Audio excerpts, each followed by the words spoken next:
Des chefs d'entreprise français veulent investir en Côte d'Ivoire. Sur les 150 chefs d'entreprise présents à Abidjan, 75% représentent des PME qui vont établir avec les PME ivoiriennes un partenariat dans la durée et en mode gagnant-gagnant. La Côte d'Ivoire enquête de 4 425 milliards de francs CFA pour ses investissements publics entre 2017 et 2020. Le pays réunira les 17 et 18 mai prochains un groupe consultatif à Paris en France. La rencontre se fait dans le cadre du second plan national de développement évalué à près de 30 000 milliards de francs CFA. Dominique Ouattara continue la lutte contre le travail des enfants. Elle a signé un accord de partenariat avec la Fondation ICI. ICI et le CNS soutiendront conjointement le renforcement du système d'observation et de suivi du travail des enfants en Côte d'Ivoire dans les 9 départements et vont collaborer à son extension dans d'autres départements producteurs de cacao. Madame, Monsieur, bonsoir. Les perspectives d'augmentation des échanges entre la Côte d'Ivoire et la France insatisfait pour le président de la République.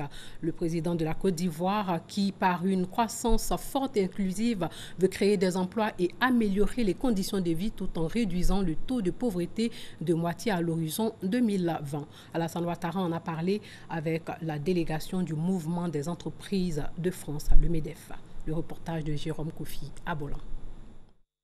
À la salle des pas perdus du palais de la présidence ce jeudi, d'un côté les chefs d'entreprise de France et de l'autre le patronat ivoirien avec des membres du gouvernement autour du président de la République, Alassane Ouattara.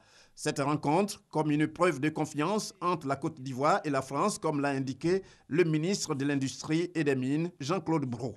Pour le vice-président de la CGCI, Alain Quadio, c'est le signe d'un partenariat sûr entre les deux parties.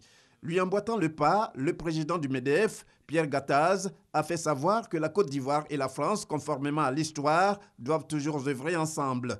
Pour le Premier ministre Daniel Kablan-Duncan, c'est un grand jour de la coopération entre la France et la Côte d'Ivoire. Le président de la République, Alassane Ouattara, lui indique que ce partenariat entre les entreprises françaises et ivoiriennes doit constituer un catalyseur en vue de la création d'emplois pour l'épanouissement des jeunes. 15 années de turbulence, la Côte d'Ivoire est devenue maintenant un pays normal et nous comptons sur vous pour que cette normalité se traduise en croissance encore plus forte, en croissance partagée, en croissance pouvant réduire la pauvreté. Nous avons une politique de faire en sorte que notre jeunesse s'épanouisse en Côte d'Ivoire. Et cet épanouissement ne peut se faire qu'à travers les investissements, à travers la création d'emplois, à travers de meilleures conditions de vie. Notre responsabilité en tant qu'État, c'est de faire en sorte que les conditions de vie soient améliorées pour le quotidien des Ivoiriens, que ce soit les questions d'eau potable, d'électricité, de logements sociaux. Et dans tous ces secteurs, nous avons fait des progrès considérables. C'est ce qui nous vaut d'ailleurs un taux de croissance annuel moyen de 9% au cours des 4 premières années.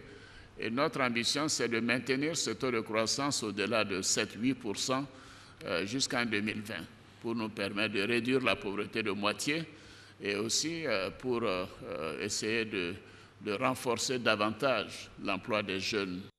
Au total, ce sont plus de 150 chefs d'entreprise de France qui effectuent une mission économique en Côte d'Ivoire. Il s'agit d'inciter les entreprises françaises, notamment les PME, dont la délégation comprend 75% de dirigeants, à investir en Côte d'Ivoire. Leurs centres d'intérêt sont entre autres les infrastructures, notamment routières, l'éthique, l'énergie, ainsi que les secteurs agricoles et agroalimentaires. La Côte d'Ivoire veut booster son économie. Le premier forum d'affaires France-Afrique de l'Ouest et centrale se tient ici à Abidjan sur le thème de la ville du futur. De nombreux dirigeants d'entreprises françaises ainsi que des PME, les conseillers du commerce extérieur de la France, d'Afrique de l'Ouest et centrale, ainsi que le MEDEF participent à ce forum. Le reportage de Francis Boifo. Au nombre de 400, des chefs d'entreprise français membres du MEDEF, des conseillers du commerce de la France et des membres du Business France. Tous à Abidjan, à la recherche de partenaires et de marchés. Une première en Côte d'Ivoire. À travers ce forum d'affaires, les Français veulent développer davantage leurs relations avec les Ivoiriens. Premier fournisseur et client de la Côte d'Ivoire par le passé, la France est le deuxième fournisseur et le 5e client de ce pays, considéré par le président du patronat français comme la locomotive de la sous-région. Pour la croissance de nos deux pays, pour la création d'emplois, pour l'épanouissement des hommes et des femmes, pour notre jeunesse, l'entreprise est la solution. Ce message que nous portons à la Côte d'Ivoire, nous devons, nous, entreprises, le porter en Afrique de l'Ouest et centrale, bien évidemment. Et la Côte d'Ivoire sera pour nous, avec le soutien de nos partenaires ivoiriens, une plateforme pour travailler ensemble vers le reste de l'Afrique. À l'ouverture des travaux, le chef du gouvernement ivoirien s'est prononcé sur le thème « La ville du futur ». Daniel Kablan-Duncan a insisté sur l'intégration des nouvelles technologies dans les programmes de développement, non sans citer l'exemple de son pays. Le gouvernement a lancé un large programme de construction de 7000 km de fibre optique, dont 2000 km déjà réalisés et 5000 km à réaliser sur la période 2016-2017. Cette action est couplée avec l'interconnexion de 1000 localités à la technologie CDMA. L'objectif est de vulgariser l'usage des TIC et de valoriser le succès fulgurant de la téléphonie mobile en Afrique, avec des produits novateurs africains tels que le mobile banking. En Côte d'Ivoire, nous avons 15 milliards de francs CFA d'opérations journalières et ça permet donc d'augmenter le taux de bancarisation en Côte d'Ivoire. Donc ceux du secteur, vous avez un marché important ici. Le Premier ministre souhaite que la rencontre d'Abidjan débouche sur la signature de plusieurs partenariats publics et privés ou entre structures privées équilibrées pour le bonheur des Ivoiriens. Le Conseil de sécurité de l'ONU a levé aujourd'hui les dernières sanctions internationales qui pesaient sur la Côte d'Ivoire depuis 12 ans et la Cour de cassation de Ouagadougou a aussi annulé le mandat d'arrêt international lancé par la justice militaire contre le président de l'Assemblée nationale de Côte d'Ivoire, Guillaume Soro. Le ministre des Affaires étrangères en a parlé à 20h. Écoutons un extrait de son intervention. Nous avons retrouvé la normalité et justement parce que nous avons retrouvé la normalité, nos forces étaient aptes à réagir comme ce qui s'est passé à Bassam.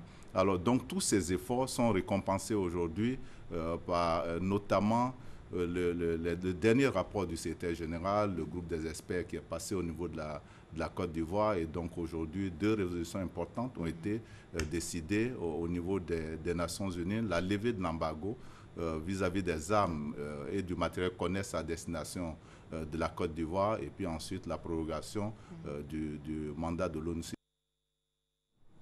La fondation ICI Foundation International Cocoa Initiative a signé un accord de partenariat avec le comité de surveillance nationale présidé par Dominique Ouattara à Genève, en Suisse.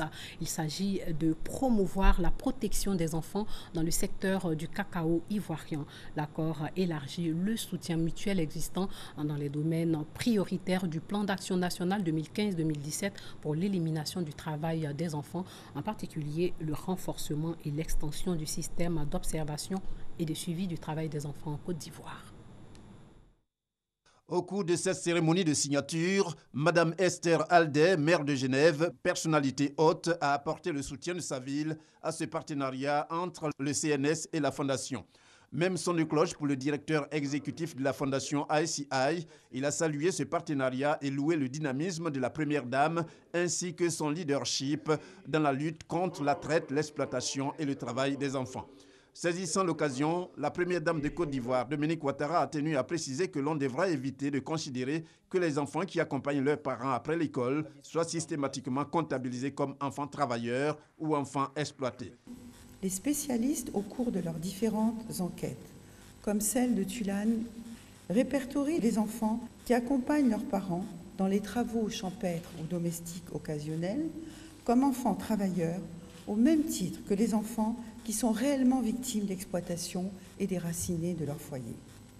Nous avons cherché les raisons de cette confusion et il s'avère que les enquêteurs se basent sur la 13e conférence internationale de l'OIT qui s'est tenue à Genève en 1982 sur les statistiques du travail et qui stipule que même si un enfant reste 1 heure par semaine au champ, il est considéré comme un enfant victime. Cette situation est difficilement acceptable pour les populations et entrave l'impact de la sensibilisation et des actions sur le terrain. C'est pour cette raison que j'ai décidé de venir rencontrer le directeur général de l'OIT afin de trouver une solution pour ne plus assimiler les enfants qui vivent avec leurs parents et qui mènent des activités socialisantes occasionnels avec des enfants travailleurs ou victimes d'exploitation. Et je crois que mon message a été entendu, que nous avons trouvé des solutions. Le ministre de l'Emploi et de la Protection sociale, Moussa Dosso, en tant que président du comité interministériel de lutte contre la traite, l'exploitation et le travail des enfants, a apporté la caution du gouvernement à ce partenariat. Il a assuré que l'objectif poursuivi par la Côte d'Ivoire est de parvenir à réduire progressivement, année par année, l'ampleur et l'incidence du travail des enfants pour arriver à son éradication. Vous vous souvenez, dans le mois de mars, un conflit entre Peul et agriculteurs dans le Bonkani avait endeuillé plusieurs familles. Et le chef de l'État va se rendre dans cette partie du pays le samedi prochain pour apporter sa compassion et son soutien aux populations. Toutes choses qui participent à la consolidation de la paix, de la cohésion sociale et du vivre ensemble. Sachez que toutes les populations sont invitées à sortir massivement en vue de prendre part à cette visite de solidarité et de réconfort. Après ces affrontements, des familles d'éleveurs Peul se sont réfugiées à Nancian dans le nord-est du pays. Autochtones Koulango, autorités administratives, chefs coutumiers les ont accueillis. Un exemple de solidarité, de cohésion sociale décrit dans ce reportage de Eugène Atoubé. C'est l'heure de retour des champs à Nancian et dans cette habitation quartier populaire, les femmes Peul sont à la cuisine, attendant que rentrent leurs hommes partis promener le bétail. Après le heurt entre agriculteurs et éleveurs à Bouna, ceux-ci ont été accueillis à Nancian où ils comptent s'y établir durablement. Depuis que ma famille a été accueillie à Nancian, je suis heureuse. Je compte y rester longtemps. En tout cas, je l'ai bien accueilli. J'ai pris mes marmites, mes choses pour préparer pour eux. En tout cas, depuis ce jour, on est ensemble. La façon dont la population de Nancian les a accueillis, ça les a encore reconfortés, ça a augmenté leur confiance, le degré de confiance de vivre ensemble avec les Koulango de Nancian. À ce jour, ce sont 3 familles Peul d'éleveurs, soit 51 personnes au total, que Nancian a accueillies au nom de la tradition de l'hospitalité en pays Koulango. Dans cette partie du Bonkani, les éleveurs Peul ont toujours vécu en parfaite harmonie avec leurs tuteurs, les Koulango, et les autres communautés vivant à Nancian. On a fait réunion, que vraiment, par là qui est venu à Bouna, vous les étrangers, les villageois, tout le monde, on pas que ces problèmes-là, ça vient ici.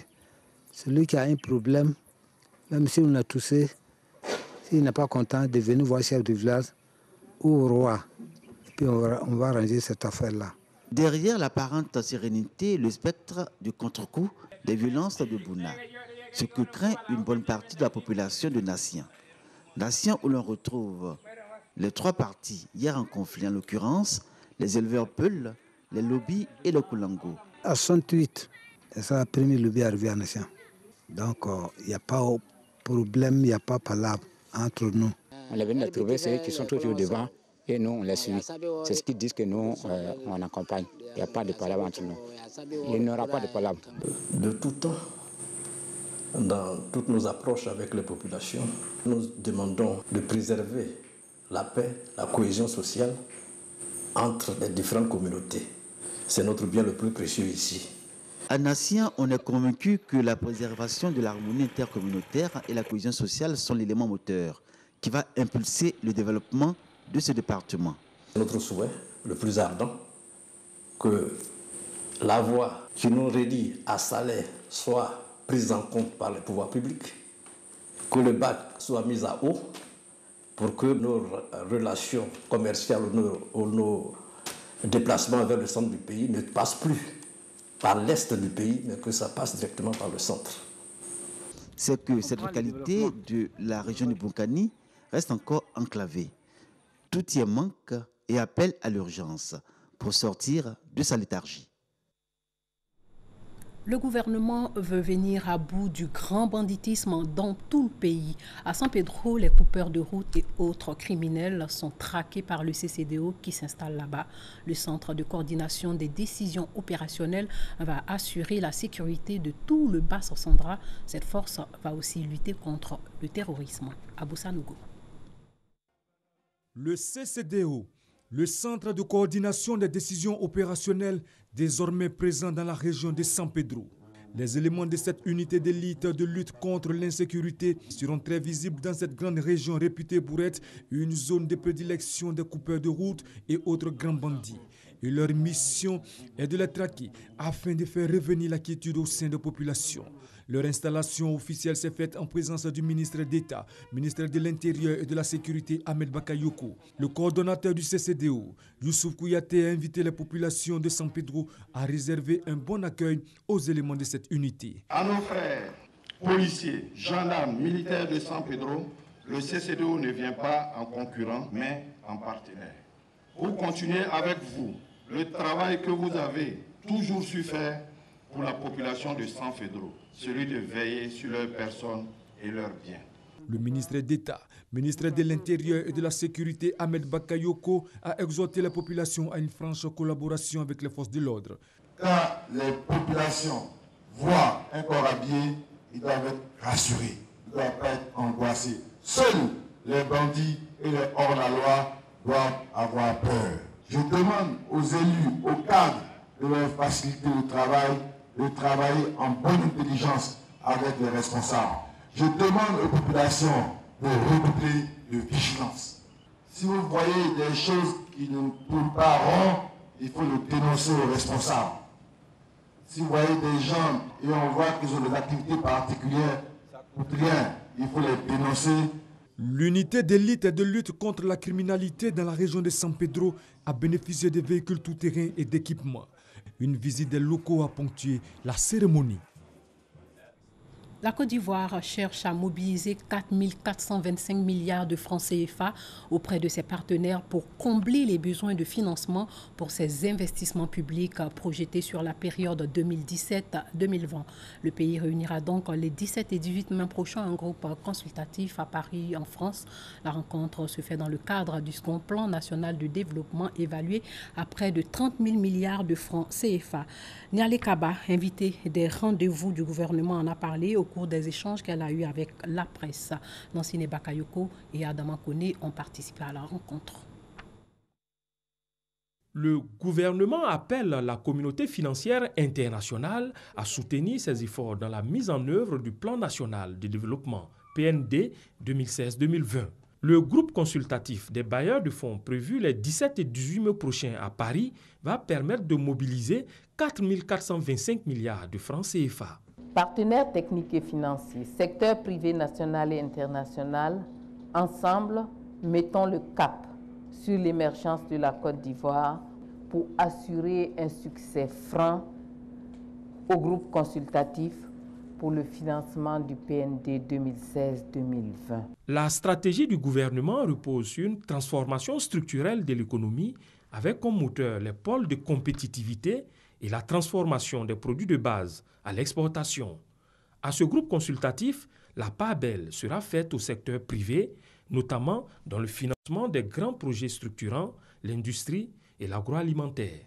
Nous avons besoin d'un secteur privé fort, plus offensif et peut-être d'une plus grande participation donc des nationaux à ce secteur privé. Sur les risques de surendettement, pas d'inquiétude. L'endettement de la Côte d'Ivoire est maîtrisé. Nous avons un taux d'endettement qui aujourd'hui se situe autour de 40%. Nous sommes dans les normes communautaires. Il faut savoir que pour la norme communautaire, elle est de 70%. Ce n'est pas un objectif. Mais nous avons surtout une stratégie de maîtrise de la dette qui est éprouvée et qui permet de s'assurer qu'annuellement, la Côte d'Ivoire a la capacité de faire face à ses engagements. Le montant total des investissements à réaliser pour le PND 2016-2020 s'élève à 30 000 milliards de francs CFA. Le Maroc et la Côte d'Ivoire ont procédé à la signature d'accords cadres de partenariat dans le cadre d'une approche sud-sud mutuellement bénéfique en marge du Salon international de l'agriculture. C'était hier à Meknès au Maroc. Objectif, promouvoir le financement des formations et transferts de technologies dans le cadre de la coopération technique triangulaire ainsi que le partage d'expériences dans le domaine des productions animales et végétales. Jean-Jacques Waméala nous éclaire là-dessus.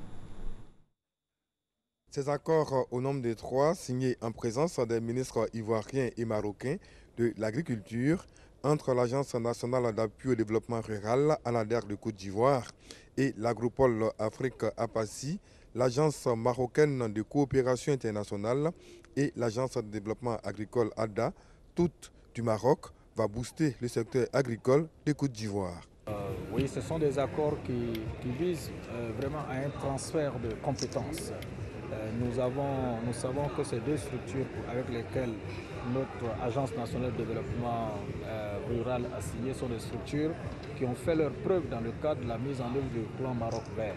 C'était, j'allais dire, les laboratoires pratiquement du plan Maroc Vert en termes d'assistance de conseil auprès des producteurs, qu'il s'agisse de formuler des projets ou qu'il s'agisse de l'ingénierie en ce qui concerne les itinéraires techniques.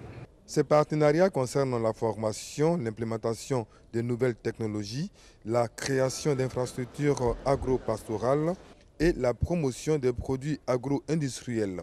Et déjà, un calendrier précis est connu. 3 accords très importants pour nous que nous allons commencer déjà au début du mois de mai, puisque nos amis, nos partenaires viennent au mois de mai en Côte d'Ivoire. Nous allons déjà commencer avec l'OCP, mais les 2 partenaires viendront aussi pour que nous puissions avancer dans ce chemin-là. Nous avons donc pris contact avec 2 agropoles qui ont initié un nouveau système de formation des techniciens et techniciens supérieurs en production et transformation dans le domaine agricole. Des accords qui devront permettre au secteur agricole de renouer avec la croissance en Côte d'Ivoire en s'inspirant du plan Maroc Vert, un plan qui a permis au royaume chérifien de développer son agriculture. Plusieurs Ivoiriens sont rentrés en Côte d'Ivoire en provenance du Gabon dans la nuit d'hier à aujourd'hui. Ils constituent la première vague d'une opération de rapatriement et ce sont pour la plupart des hommes et femmes âgés et des enfants. Le gouvernement a décidé en Conseil des ministres du 9 mars dernier ce rapatriement volontaire. Libreville, capitale du Gabon. La cour de l'ambassade de Côte d'Ivoire envahie par des centaines de ressortissants ivoiriens. Un jour particulier, plus de 400 Ivoiriens sont candidats au retour volontaire dans leur pays d'origine. Pour la plupart, l'émission de la carte de séjour au Gabon, stoppée depuis quelques années, est une situation préjudiciable. Je suis rentré franchement au Gabon par la route, je n'ai pas pris le vol. Donc par la route, on passe par le Cameroun. Pour entrer dans la première ville gabonaise, qu'on appelle Bitam précisément. Étant à Bitam, on ne peut pas arriver à Libreville, puisque si on n'a pas la carte de séjour. Documents administratifs, existence précaire, mais aussi désir de participer au développement du pays. La Côte d'Ivoire aujourd'hui a un pas vraiment qui avance vers l'émergence. Donc nous jeunes Ivoiriens qui sommes dehors, nous cherchons à rentrer, à aller participer au pas de l'émergence. Après le débriefing, place dans l'avion, direction Abidjan. À l'accueil, le ministre de l'intégration africaine et le ministre de la Solidarité venu témoigner l'appui du gouvernement. Le président de la République a accédé, comme vous le savez, à la demande de ces Ivoiriens qui, après avoir passé 10, 15, 20, 30 ans, ont souhaité regagner leur pays. Maintenant qu'ils sont là, dans l'immédiat, ils ont reçu un kit comprenant de la nourriture et puis de l'argent pour les premiers jours. Et puis pour la suite, le plus difficile, ça va être la question de la réintégration socio-économique et le ministère de la Solidarité, de la Cohésion sociale et de l'indemnisation des victimes est là pour faciliter cela. Propos soutenus par l'ambassadeur de Côte d'Ivoire près le Gabon, son Excellence le général Philippe Mangou. Et pour marquer le coup, remise symbolique de kits alimentaires et des numéraires. Certains après une quarantaine d'années passées à l'étranger. À mon âge, j'ai dit longue vie que Dieu m'a donnée. Je ne voulais pas que mon corps reste à l'étranger. C'est la seule décision qui m'a fait venir dans mon pays. Ils sont 7747 Ivoiriens résidant au Gabon. Prochaine étape du projet du retour volontaire, l'Angola, le jeudi 28 avril.